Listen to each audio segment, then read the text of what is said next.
Hi guys, ఒక మంచి మాట. ఈరోజు ఫ్రెండ్షిప్ డే కాబట్టి ఫ్రెండ్స్ కోసమే చెప్పుకుందాం. చాలా మంది అంటారు నాకు మంచి ఫ్రెండ్స్ ఉన్నారు, నాకు ఒక చెడ్డ ఫ్రెండ్ ఉన్నాడు అని చెప్పేసి. అసలు మంచి ఫ్రెండ్ చెడ్డ ఫ్రెండ్ ఏంటండి? అసలు ఫ్రెండ్స్ అంటేనే అదొక మంచి బాండింగ్ అన్నమాట. అయితే మంచి చెడు అనేది మనం పెట్టుకునే పేర్లు. వాడు నిజంగా మంచి పనులు చేస్తే మంచోడు అంటామా, వాడు చెడ్డ పనులు చేస్తే చెడ్డోడు అంటామా? అసలు ఇది ఎంతవరకు కరెక్ట్ ఆలోచించండి. ఫ్రెండ్ అంటే ఎప్పటికీ ఫ్రెండే అనమాట. అది ఏ సిచ్యువేషన్ అయినా కానివ్వండి. ఒకవేళ వాళ్ళు తప్పు చేస్తున్నారు అంటే ఖచ్చితంగా మనం దండించాలి. ఒరే నువ్వు చేస్తుంది తప్పు, లేకపోతే ఒసే నువ్వు చేస్తుంది తప్పు అని చెప్పేసి. లేదు వాళ్ళు చేస్తుంది అసలు మనకి నచ్చట్లేదు అనుకోండి, ఇంకో నువ్వు ఇలాంటి పని చేస్తున్నావు నాకు నచ్చట్లేదు, నాకు అసలు నచ్చట్లేదు, మొహం మీద చెప్పేసేయండి.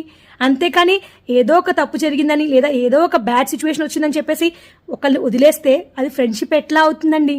ఖచ్చితంగా కానే కాదు. ఇది నా ఒపీనియన్. అంతేనా? మీరేమంటారు? నాకైతే కామెంట్లో తెలియచేయండి. అలాగే మీకు బెస్ట్ ఫ్రెండ్ ఎవరున్నారో వాళ్ళ పేరు కూడా కామెంట్లో తెలియచేయండి.